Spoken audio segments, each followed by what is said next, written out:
Muy buenos días, feliz sábado tenga cada uno. Amén. Es un placer verles de nuevo y escuchar que las bendiciones del Señor están siempre manifestándose en la vida de todos.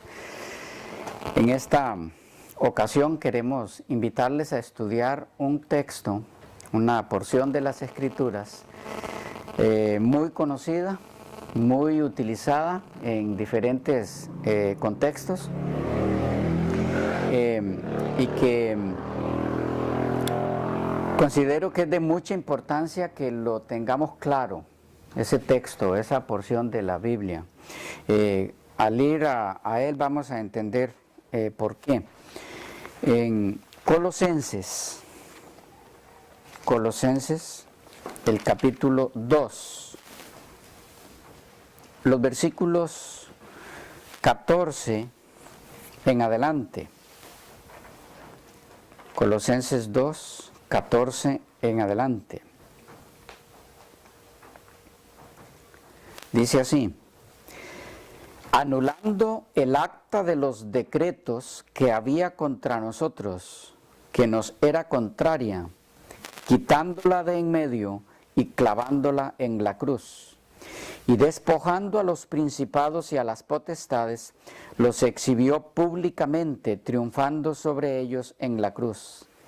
Por tanto, nadie os juzgue en comida o en bebida, o en cuanto a días de fiesta, luna nueva o días de sábado, todo lo cual es sombra de lo que ha de venir, pero el cuerpo es de Cristo.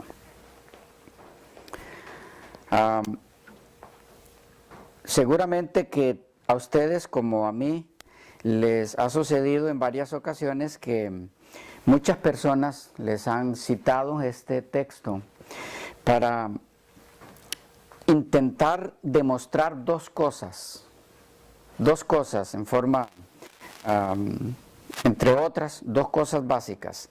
Número uno, que el cristiano puede ahora, de la cruz de Cristo para acá, comer y beber lo que sea, que ya no está sujeto a las normas de salud del Antiguo Testamento.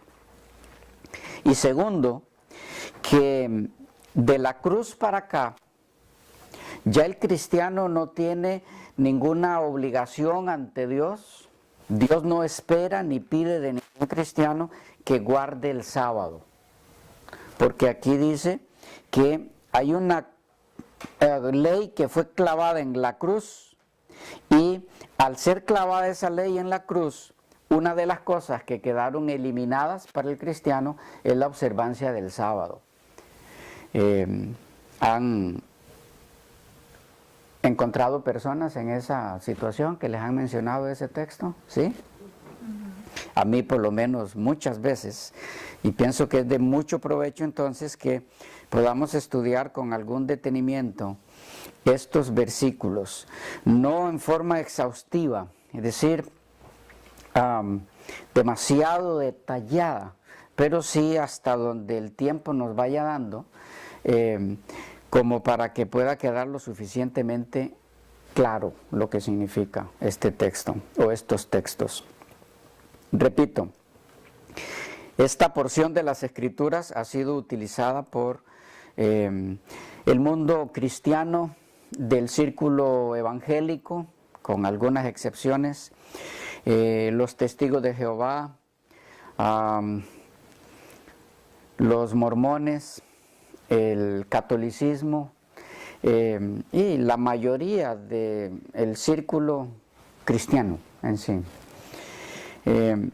para defender la posición de que el cristiano no está sujeto ya a ciertos tipos de comidas, o sea que no debe regirse por las reglas de salud del Antiguo Testamento en relación a comidas, en lo que tiene que ver con comidas limpias o comidas inmundas, que ya el cristiano no debe sujetarse a eso, y que tampoco debe sujetarse ya a la observancia del sábado como día de reposo, porque ambas cosas fueron clavadas en la cruz, según dicen estas personas, enseñan estos versículos.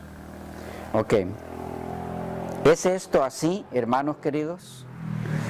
¿Es eso lo que enseñan estos versículos? Que tanto las normas de salud como la observancia del sábado como día de reposo quedaron clavadas en la cruz. Bueno, yo me propongo modestamente demostrar con el estudio que haremos en esta ocasión que tales aseveraciones no son ciertas, que no es eso lo que enseñan estos textos, estos versículos, que de paso no hay para nada ninguna mención, ni siquiera insinuación de ninguna de estas dos cosas en estos versículos, ni de las comidas limpias o inmundas, ni del sábado como día de reposo, el sábado del cuarto mandamiento. Me propongo demostrar que ninguna de esas dos situaciones está reflejada en estos versículos. No tiene que ver nada estos versículos que hemos leído con eso que algunas personas pretenden que los versículos, en este caso, dicen. Bien, el título para los que acostumbran a anotar allí, en sus cuadernos, en sus libretas, el título de nuestro estudio es Nadie os juzgue. Nadie os juzgue. ¿Qué es lo que tenemos aquí, hermanos y amigos queridos? Bien, empecemos en primer lugar entrando un poquito en el contexto. Digo un poquito porque es muy amplio el contexto de Colosenses 2. Para estudiarlo exhaustivamente habría que entrar en muchas cosas que no nos daría el tiempo aquí, nos llevaría varias horas en verdad, no es el momento para hacerlo aquí. Sí debo decirles a ustedes y a los que en algún momento estarán viendo este video, que hay un material escrito donde sí, en forma más amplia y mucho más detallada, entramos en el análisis de estos versículos, ya tomando en cuenta muchas otras cosas que no vamos a mencionar aquí en la exposición en vivo, pero que pueden solicitar el material en texto y se lo hacemos llegar a los que tengan interés. Allí sí ya usted cuenta con toda las notas bibliográficas y todo, las referencias bibliográficas de donde ha sido tomado cada una de las cosas que este servidor mencionará aquí y de muchos detalles más que yo no menciono en esta ocasión por tiempo. Así que en el material en texto, allí sí lo vemos en forma más amplia. Bueno, pero entrando, les decía, por lo menos un poco en el contexto inmediato de estos versículos. ¿Qué tenemos? ¿Qué encontramos? Bueno, en el versículo 8, a partir del versículo 8, dice: mirad que nadie os engañe por medio de filosofías y huecas sutilezas, según las tradiciones de los hombres, conforme a los rudimentos del mundo, y no según Cristo. Porque en Él, en Cristo, porque en Él habita corporalmente toda la plenitud de la deidad. Y en estos dos primeros versículos que estamos viendo, hay material muy importante a tomar en cuenta para entender estos versículos que en estudio hoy. En primer lugar, Pablo está diciendo a los hermanos de Colosas que deben tener cuidado de no ser engañados.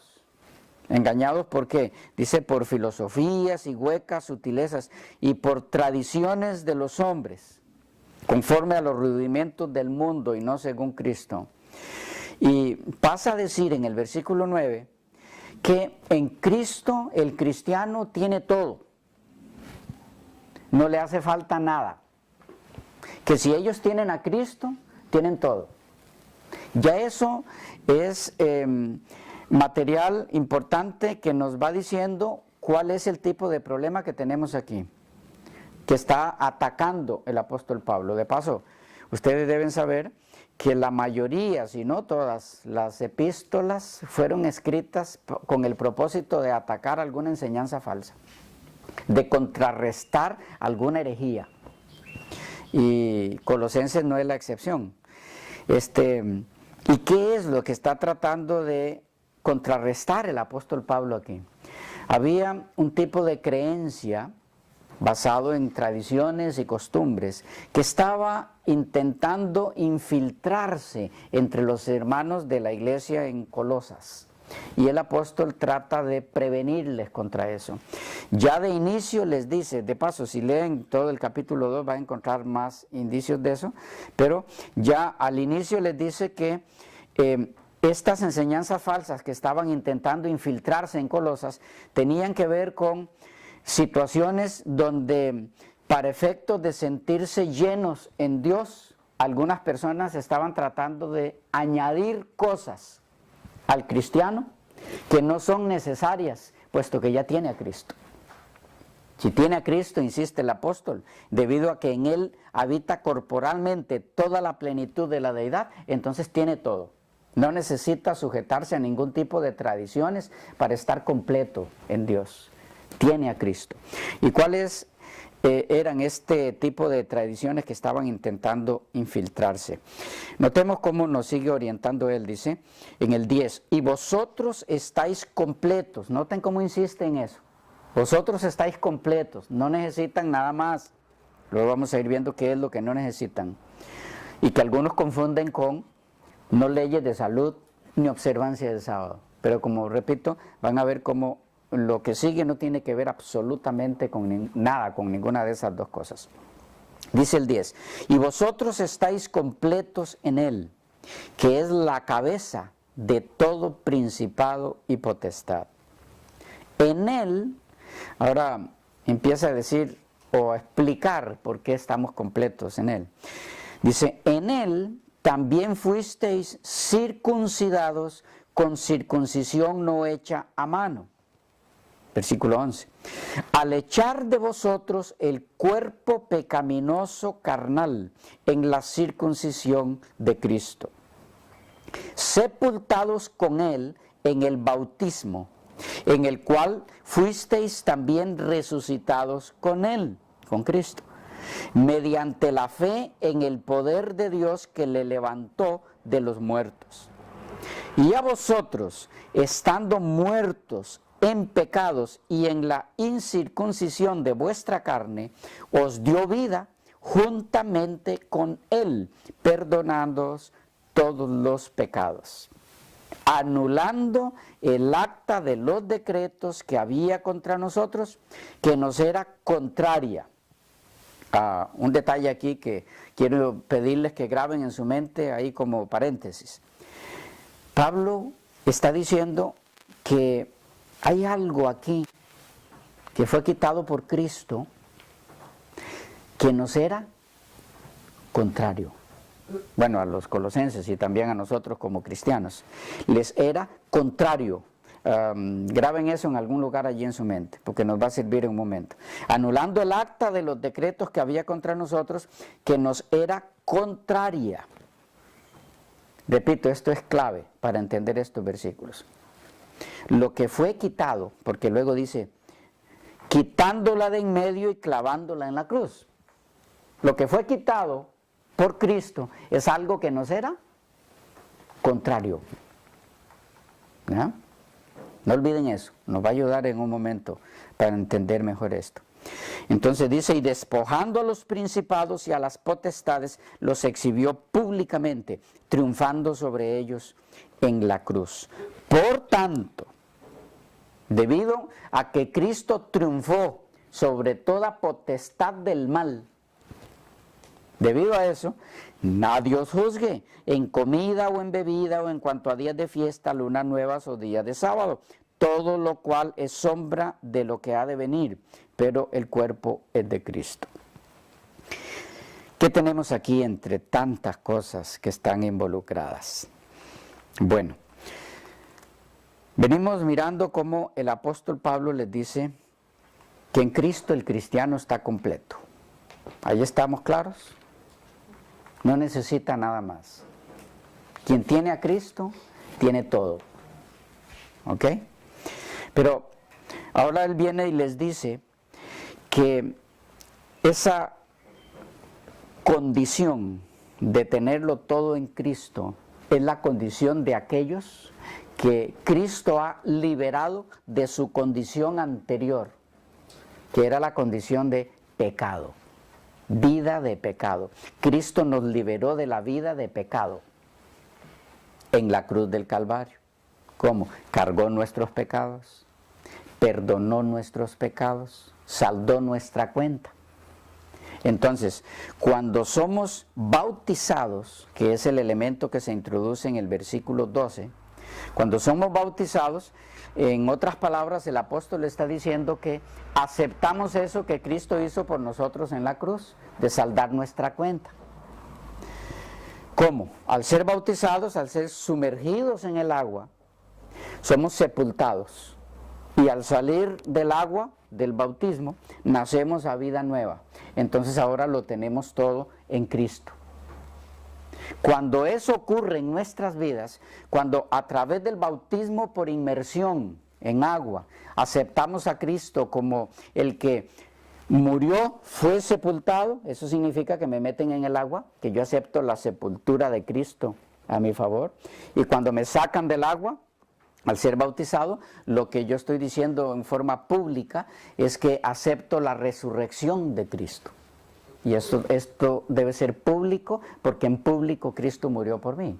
Cuando damos ese paso en nuestras vidas, dice el apóstol Pablo, somos liberados de la cuenta que teníamos pendiente con Dios, nuestra cuenta de pecado. Ahora estamos completos en Cristo. Ya no estamos deficientes ante Dios. Estamos completos en Él, a través del bautismo. Y entonces, ¿qué es lo que aceptamos que ocurrió en la cruz del Calvario para nuestro beneficio? Lo que dice el versículo 14, que fue lo que Él hizo. Nosotros aceptamos, al ser bautizados, que Él hizo eso. ¿Qué cosa? Versículo 14. Anulando el acta de los decretos que había contra nosotros, que nos era contraria, quitándola de en medio y clavándola en la cruz. ¿Qué es esto que fue clavado en la cruz? Bueno, recuerden, fue clavado en la cruz algo que nos era contrario. Algo que nos era contrario. De paso, otro paréntesis aquí. Son contrarias, son contra nuestro beneficio las leyes de salud. ¿O para qué fueron dadas? ¿Para hacernos daño? Pero aquí dice que fue clavado en la cruz algo que nos era contrario. Era contrario para el beneficio del ser humano guardar el sábado. Según Marcos 2:27, el sábado se dio para beneficio del hombre, no para causarle algún problema, sino para que el hombre descansara, para suplir una necesidad. Así que vamos a demostrar eso en el transcurso del estudio. Repito que no se refiere a ninguna de esas dos cosas, pero quisiera recalcar el punto. Lo que fue clavado en la cruz obligatoriamente tiene que ser algo que nos era contrario. Y ya de entrada no hace sentido que ni las normas de salud ni la observancia del sábado eran contrarias al ser humano. ¿Ya? Bueno, pero sigamos adelante. ¿Qué es entonces esto que nos era contrario y que fue clavado en la cruz? La última parte del versículo 13 nos lo explica. Leámoslo todo. Dice, y a vosotros, estando muertos en pecados y en la incircuncisión de vuestra carne, es decir, antes de haber entregado nuestra vida a Cristo, ¿qué nos dio? Dice, os dio vida juntamente con Él. Ahora la parte que sigue es clave para entender la primera del versículo 14. Perdonándoos todos los pecados. ¿Notan? Perdonándoos todos los pecados. ¿Cómo nos perdona los pecados? El versículo 14 lo explica. Anulando, así es que nos perdona los pecados, anulando el acta de los decretos que había contra nosotros, que nos era contraria, quitándola de en medio y clavándola en la cruz. ¿Qué es lo que hay aquí? Vamos un poquito más despacio. Dice que Él nos perdona nuestros pecados, o perdonó nuestros pecados, anulando el acta de los decretos. Esta traducción, yo estoy leyendo la 60, la Valera 60, anulando el acta de los decretos, no hace justicia al texto griego, para nada. Porque el texto griego lo que dice es anulando el xeirografón. Xeirografón. Xeirografón es a mano escrito, el escrito a mano. Grafón, ¿okay? Es escrito. De allí viene ortografía. ¿Ya? ¿Saben lo que significa ortografía? ¿Qué significa? A ver, un paréntesis aquí. ¿Qué significa ortografía? Buena escritura. Por eso comete un error el maestro, el papá o quien sea que le dice al niño, usted tiene mala ortografía. Porque le estaría diciendo, usted tiene mala buena ortografía, mala buena escritura. Orto es bueno y grafía viene de grafo, buena escritura. ¿Ya? Entonces aquí lo que dice es, cerrando el paréntesis ese, bueno, de paso, para no dejar suelto el cabo ese, se le dice a un niño, usted tiene ortografía o no tiene ortografía. ¿Ya? Usted tiene ortografía o no tiene ortografía. ¿Ya? Bueno, era un paréntesis. Pero entonces, ¿qué es lo que dice el texto griego aquí? Anulando el escrito a mano. Anulando el escrito a mano. ¿Qué dice? Que había contra nosotros. O sea, la frase acta de los decretos, alguien se la inventó alguna vez esa traducción, pero no hace ninguna justicia al texto griego.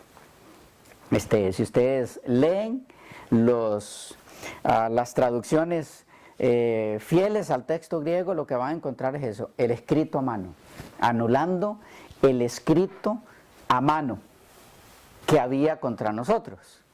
Entonces, ahora a ver si vamos entendiendo un poquito mejor. Dice, la última parte del 13, perdonándoos todos los pecados. ¿Cómo? ¿Cómo nos perdonó los pecados? Anulando el escrito a mano que había contra nosotros. ¿Había algún escrito a mano contra nosotros que Cristo clavó en la cruz? ¿Será que hay algún escrito, algún documento donde se escribe algo contra nosotros y que lo escribe una mano?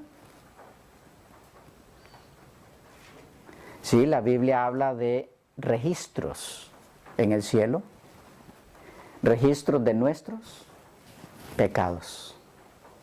¿Quiénes son los que los anotan? Según la Biblia, los ángeles son los ministros de Dios, que no solo nos acompañan, nos cuidan, nos protegen, sino que también registran nuestros pecados, para que cuando los seres humanos sean juzgados ante la presencia de Dios, haya documentos en los que se basa ese juicio. Hay escritos a mano contra el ser humano, es el registro de los pecados. Y por eso dice que Cristo nos perdona los pecados anulando el escrito a mano que había contra nosotros. Ahora, ¿ese escrito es contra nosotros o a favor? El documento donde están escritos nuestros pecados, ¿es a favor o en contra nuestra? ¿Nos ayuda o nos perjudica?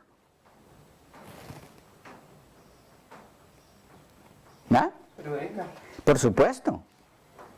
condenación. Todos los pecados escritos son contra nosotros. Ahí están como testimonio contra nosotros. Podemos entender ahora un poquito mejor por qué dice que había contra nosotros. Entonces, ¿qué hizo Cristo en la cruz? Dice que, en sentido figurado, clavó, quitó el escrito que había contra nosotros. ¿Qué escrito?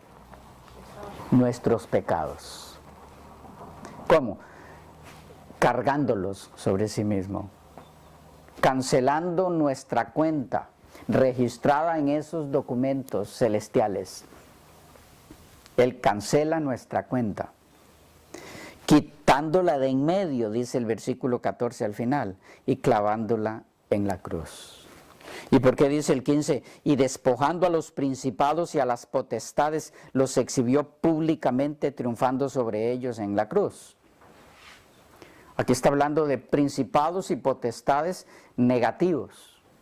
Está hablando de ángeles caídos, poderes demoníacos, sobre los que Cristo dice triunfó en la cruz del Calvario. Dice que lo que Cristo hizo en la cruz fue demostrar a esos principados y potestades que Él libró de su poder, de esos principados y potestades, de ese poder que tenía cautivos a los seres humanos pecadores. En la cruz, Cristo libra al ser humano del poder que los tenía cautivos por parte de esos principados y potestades. Entonces, Cristo anuncia a los principados y potestades con su resurrección, anuncia la victoria sobre el poder de ellos en relación al ser humano. Dicho en otras palabras, en la cruz del Calvario, Cristo logró la emancipación, la liberación de los que estaban esclavos en el pecado, en manos de los poderes de las tinieblas, los ángeles caídos. En la resurrección de Cristo, Cristo testifica a los poderes del mal que sus fuerzas sobre el ser humano pecador han sido derrotadas si ese ser humano acude a Cristo, porque en Cristo hay perdón para sus pecados. ¿Okay?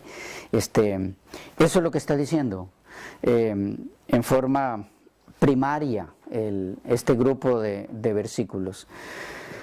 Pero, ¿y entonces por qué los relacionan las personas con comidas y bebidas limpias o inmundas y con el sábado del día de reposo del cuarto mandamiento? Por los versículos que siguen, versículos 16 y 17.